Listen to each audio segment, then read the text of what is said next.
Hello students, I am doctor Heena और आज हम करने वाले हैं basic electrical components. That is your unit 1। Solid state electronic devices are the part of every electronic gadget. अगर हम बात करें इलेक्ट्रॉनिक डिवाइसेस की या इलेक्ट्रॉनिक कंपोनेंट्स की, बहुत सारे सॉलिड स्टेट डिवाइसेस हैं लाइक डायोड्स, रजिस्टर्स, ट्रांजिस्टर, जो कि इलेक्ट्रॉनिक इंडस्ट्री में यूज़ किए जाते हैं करंट के फ़्लो को रेगुलेट करने के लिए।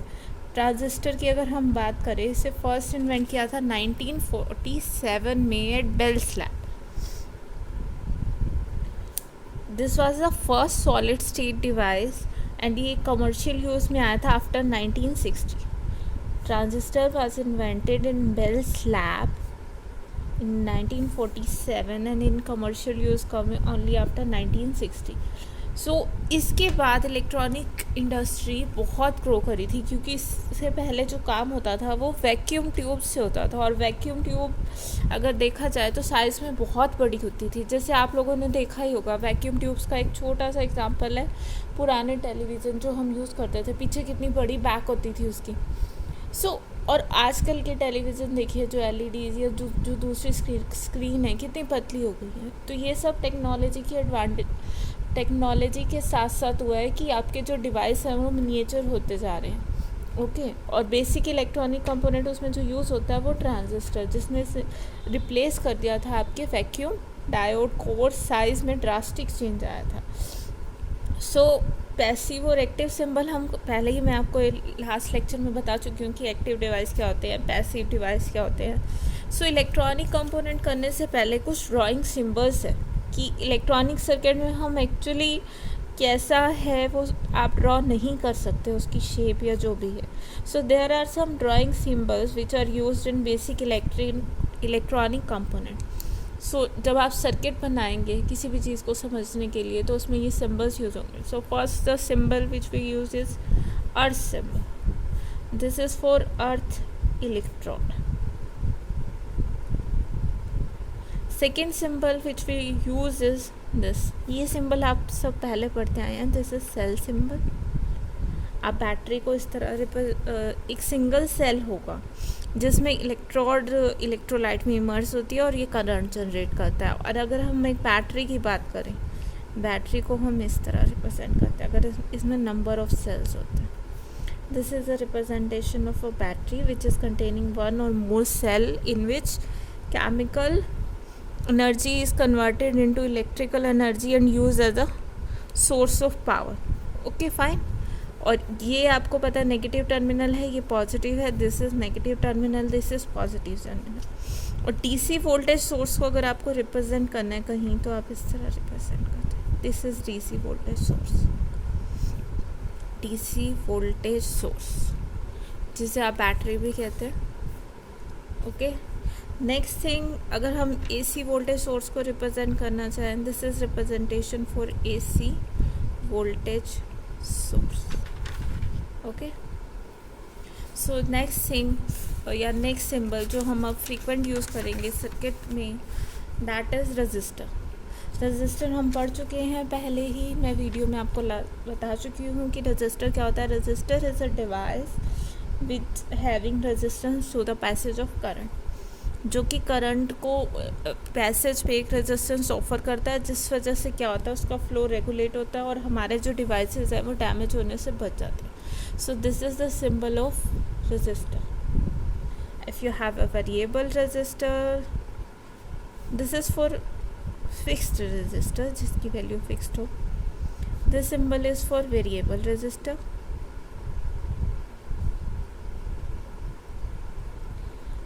Next symbol is this. If this is connected, this symbol is for rheostat. Okay. Next is light dependent resistor. Light dependent resistor अब क्या होते हैं, बहुत सारे आजकल की इंडस्ट्री में इस तरह से रजिस्टर हैं जिनकी रेजिस्टेंस चेंज करती है on the amount of light flowing.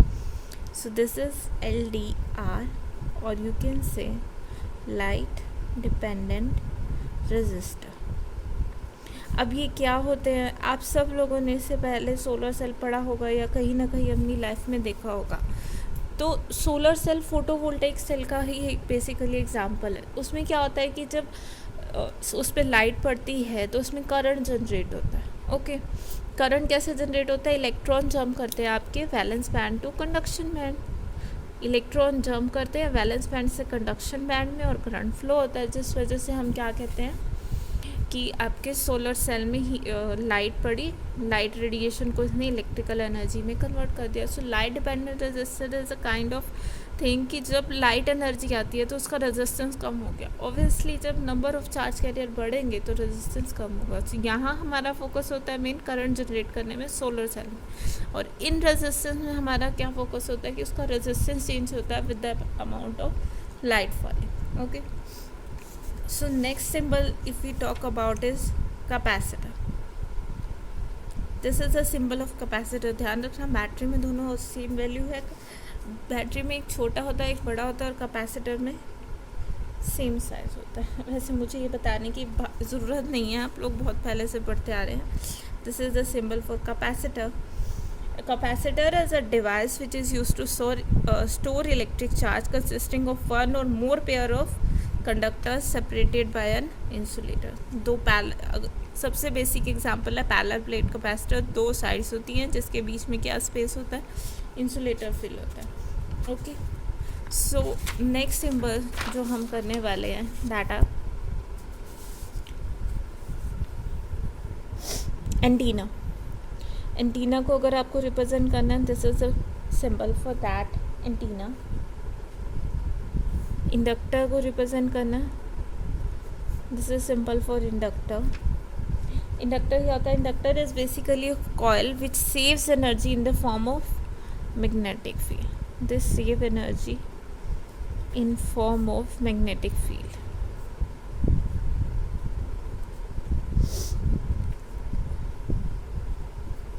Next is your wire. अगर आपको सर्किट में वायर ड्रॉ करनी है तो simple representation line. Next test point, कि आपको चेक करना है कि इलेक्ट्रॉनिक सर्किट में सेफ्टी और सर्किट में या फिर टेस्ट देखने में कि सिग्नल को टेस्ट करने के लिए. So this is test point. Wire के आगे छोटा सा नॉब लगा होगा. आउटवर्ड फ्लो करंट डायरेक्शन बतानी है तो this represent outward flow. Flow lines है basically, nothing else. This is represent inward flow. Next अगर बात करें इंडिकेटर हमें लगाना है किसी भी सर्किट में, सो this is a symbol for an indicator. Switch represent करना है या की रिप्रेजेंट करनी है, this is a symbol for switch.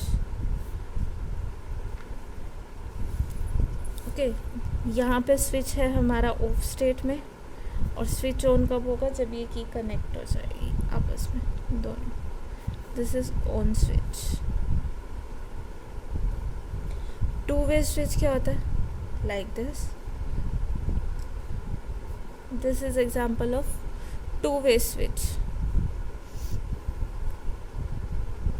Means ये इस टर्मिनल से भी कनेक्ट हो सकता है और इस टर्मिनल से भी कनेक्ट हो सकता है. पुश स्विच और टू वे स्विच में नॉर्मली ऑन या ऑफ करना होता है दो तरीके से डिवाइसेस को. This is a kind of push switch. Push switch कहाँ यूज़ होते हैं आपके? Push switches are used in mixer, juicer और बहुत सारे इलेक्ट्रॉनिक डिवाइसेस में. वहाँ हम उसको पुश करके बटन को पुश करते हैं और हमारा डिवाइस ऑन हो जाता है. So ammeter, next symbol is for your ammeter. Ammeter क्या होता है? Ammeter gives the value of current in the circuit. So this is the symbol of ammeter. Current note करने के लिए, वोल्ट मीटर नोट करने के लिए आपको पता ही है volt meter. This is symbol of volt meter. This is a symbol of galvanometer.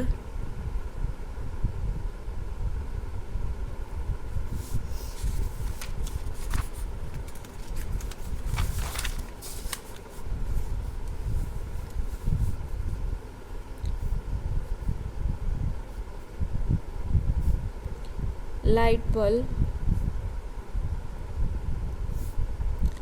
Diode की बात करेंगे हम. PN junction diode.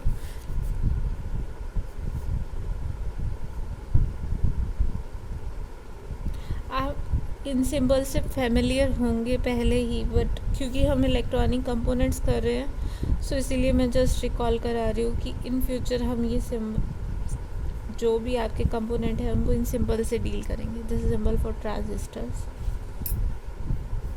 Next is symbol for operational amplifier, जिसे आप ऑप एम्प भी कहते हैं।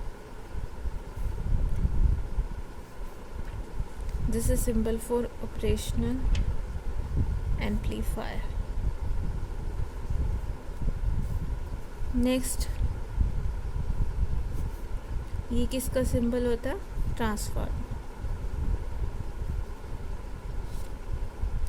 अगर स्पीकर का यूज़ करना हो, बहुत सारे सर्किट में स्पीकर इस तरह से रिप्रेजेंट किया जाता है। This is the symbol for speaker in electronic circuits. Okay, so ये बेसिक सिंबल हैं जिनका आप यूज़ करेंगे इलेक्ट्रॉनिक सर्किट्स में। और कुछ बेसिक टर्मिनोलॉजी हम अब पढ़ेंगे। फर्स्ट इज़ इलेक्ट्रिकल नेटवर्क, कि इलेक्ट्रिकल नेटवर्क क्या होता है। Electrical network, so electrical network is basically combination of various circuit elements like inductor, resistor, capacitor, voltage source which are connected in any manner। कोई भी एक ऐसा नेटवर्क या कोई भी ऐसा सर्किट जिसमें बहुत सारे रेजिस्टर, कैपेसिटर, ज़रूरी नहीं है बहुत सारे, मीन्स जिसमें इलेक्ट्रिकल कंपोनेंट आपस में कनेक्टेड हों, so that is known as a electric network. Active network में पहले ही बता चुकी हूँ, एनी सर्किट जिसमें एक या उससे ज़्यादा पावर सोर्सेज हो या एक्टिव एलिमेंट हो, जो उसे कहते हैं एक्टिव नेटवर्क। पैसिव नेटवर्क क्या होगा? जिसमें कोई भी एक्टिव सोर्स कनेक्ट नहीं है, तो उसे हम कहेंगे पैसिव नेटवर्क। एक्टिव एलिमेंट क्या होते हैं ये मैं फिर से बता देती हूँ, पहले भी हम कर चुके हैं। एक्टिव नेटवर्क कौन से होता है? Active network are the network which contains one or more power sources along with the active element. कौन से होते हैं? जहाँ पे पावर रेगुलेट होती है। Okay, so that supplies energy to the circuit is known as the active element. जैसे battery, ये वोल्टेज सोर्स होते हैं, current source, generator, electronic devices जो पावर सप्लाई करते हैं। ट्रांजिस्टर को भी हम एक्टिव एलिमेंट कहते हैं क्योंकि ये पावर को एम्पलीफाई करता है सिग्नल की। ओके, पैसिव एलिमेंट की हम बात करें, ध्यान रखना जो भी चीज़ पावर को एम्पलीफाई कर सकती है या फिर पावर को जनरेट करे, so that is known as active element.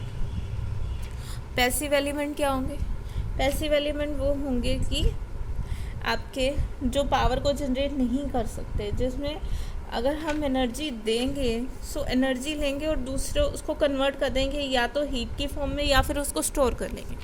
Register energy को कन्वर्ट कर देता है हीट की फॉर्म में, और कैपेसिटर स्टोर करता है उसको इलेक्ट्रिकल फॉर्म में, इंडक्टर स्टोर करता है उसको मैग्नेटिक एनर्जी की फॉर्म में। सो उस केस में जो पावर लेवल है वो सेम रहता है, ठीक है, एम्पलीफाई नहीं होता, इसीलिए हम उसको पैसिव एलिमेंट्स कहते हैं। Next thing is your bilateral element and unilateral element. अब ये क्या होते हैं? So first of all unilateral element, so these are the circuit element in which conduction of the current occurs only in one direction। नाम ही है unilateral कि current की conduction सिर्फ एक ही डायरेक्शन में होगी, जैसे कि रेजिस्टर। ओके, सो यहाँ पे ये तो मतलब नहीं, इसका ये मतलब ना कंसिडर कर लेना इसमें current positive to negative flow करता है, like this. So I am giving you wrong example, this is a example for bilateral element। Resistor में तो कोई फ़र्क ही नहीं पड़ता ना, करंट यहाँ से लगा दो, इसको पॉजिटिव टर्मिनल से कनेक्ट कर दो, इसको नेगेटिव से कर दो, तो करंट यहाँ फ्लो करना शुरू कर देगा। This is example of bilateral element. But अगर आप यूनिलेटरल की बात करो, जैसे कि आपका PN junction diode, so current ये पी टर्मिनल है ये ना, अगर इसको पॉजिटिव से करो इसको नेगेटिव से करो तब तो करंट फ्लो करेगा, अदरवाइज इसको अगर रिवर्स कनेक्ट कर देंगे ये पी टर्मिनल को नेगेटिव से एन को पॉजिटिव से, तो करंट रिवर्स बाइस में क्या होता है, nearly equals to 0 micro ampere में होता है ना। सो सेम फ्लो नहीं करेगा करंट, जबकि रजिस्टर की बात करो उसको एक टर्मिनल पॉजिटिव से करो दूसरे को दूसरे से करो तो कोई इफेक्ट ही नहीं होगा। So resistor is your bilateral element जिसमें करंट दोनों डायरेक्शन में फ्लो कर सकता है। और यूनिलेटरल क्या होगा, यूनिलेटरल में करंट सिर्फ एक ही डायरेक्शन में होगा, जैसे कि डायोड हो गए, ट्रांजिस्टर हो गया, उसमें भी अगर जैसे अगर आप बात करते हो एमीटर को हम हमेशा पॉजिटिव से रखते हैं, अगर आप चेंज कर दोगे कॉन्फ़िगरेशन तो करंट का अमाउंट चेंज कर देता जाता है, ठीक है। सेम करंट फ्लो नहीं करता, और बायलैटरल में करंट सेम रहता है। जैसे अगर आप बात करते हैं रेजिस्टर की, इंडक्टर की, कैपेसिटर की, उसमें कोई फ़र्क नहीं पड़ता, पोलैरिटी रिवर्स हो जाएगी, नथिंग एल्स, अमाउंट पे इफेक्ट नहीं पड़ता। Next thing is response. Response क्या होता है, an application of input signal to a system will produce an output signal and the behaviour of output signal with respect to input is known as the response. कि आपका output input के साथ किस तरह से चेंज हो रहा है, that is known as response of a signal. Linear circuit क्या होते हैं, next thing is linear circuit. So linear circuit वो सर्किट होते हैं जिसमें पैरामीटर्स चेंज नहीं होता है विद रिस्पेक्ट टू टाइम, जैसे कि वोल्टेज, करंट, और हमेशा ये ओम्स लॉ को फॉलो करते हैं। ओम्स लॉ क्या होता है, V is equals to IR। So linear circuits are the circuits which follow Ohm's law, जिसमें करंट और वोल्टेज के बीच में स्ट्रेट रिलेशनशिप है, V is directly proportional to I। और नॉन लीनियर सर्किट क्या होते हैं जिसमें वोल्टेज और जो करंट है वो ओम्स लॉ को फॉलो नहीं करते, उनकी कुछ ना कुछ और प्रॉपर्टी होती है। जैसे कि आप डायोड का ही एग्जांपल ले लीजिए फॉर नॉन लीनियर सर्किट्स।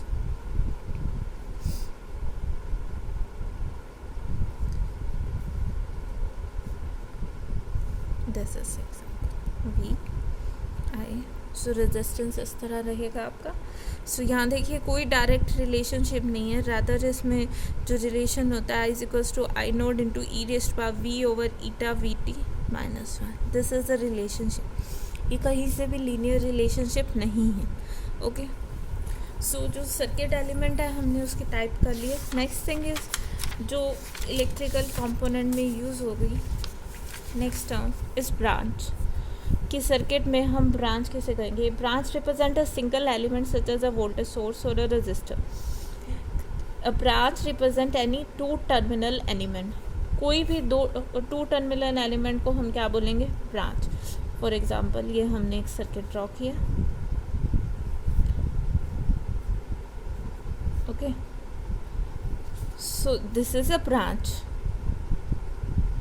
ये भी एक ब्रांच है, ये भी एक ब्रांच है। सो तीन ब्रांचेस हैं, ये कोई ब्रांच नहीं है, okay. So next thing is node. A node is a point of connection between two or more branches, जहाँ पे दो ब्रांचेस आपस में जुड़ी होंगी, दैट दो या दो से ज़्यादा। So it is a combination of two or more branches. So this is resistance R1, this is R2, this is V। So this is a node, इन दोनों को कनेक्ट करा है, this is also a node, okay. इन दोनों में से किसी एक को भी नोड कंसिडर कर लेना, फाइन।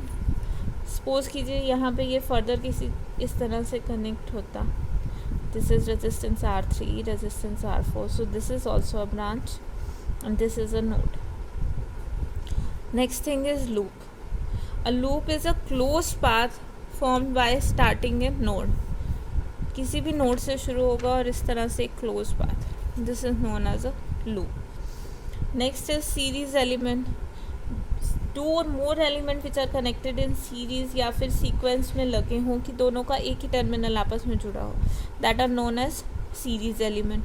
और पैरेलल की बात करें, अगर वो पैरेलल कॉम्बिनेशन में, फॉर एग्जांपल अगर यहाँ देखिए R3 और R4 आपस में सीरीज में, इन दोनों का जो भी इक्विवेलेंट रेजिस्टेंस होगा वो R2 के साथ पैरेलल में होगा, fine. So next is your mesh, a mesh loop that contains no other loop within that contains no other loop within it is known as a mesh. So this is mesh की एक loop के अंदर कोई और further loop नहीं होगा तो हम उसे मैश करेंगे. फाइन. सो आज हमने बेसिक जो कंपोनेंट्स होते हैं उनके बारे में बताया कि एक्टिव पैसिव क्या होते हैं, या जो बेसिक टर्मिनोलॉजी यूज़ होती है, जैसे इलेक्ट्रिकल सर्किट एलिमेंट में एक्टिव नेटवर्क क्या होता है, पैसिव नेटवर्क क्या होते हैं, या फिर हम किन किन सिंबल्स का यूज़ करेंगे सर्किट को रिप्रेजेंट करने. फाइन. ये बहुत बेसिक लेक्चर था. ये जस्ट आपकी रिकॉलेशन है कि आपने पहले क्या किया हुआ है, सर्किट को किस तरह रिप्रेजेंट करते हैं, नथिंग एल्स. अगर आपको स्टिल कोई डाउट है तो आप गूगल क्लासरूम पे पूछ सकते हैं.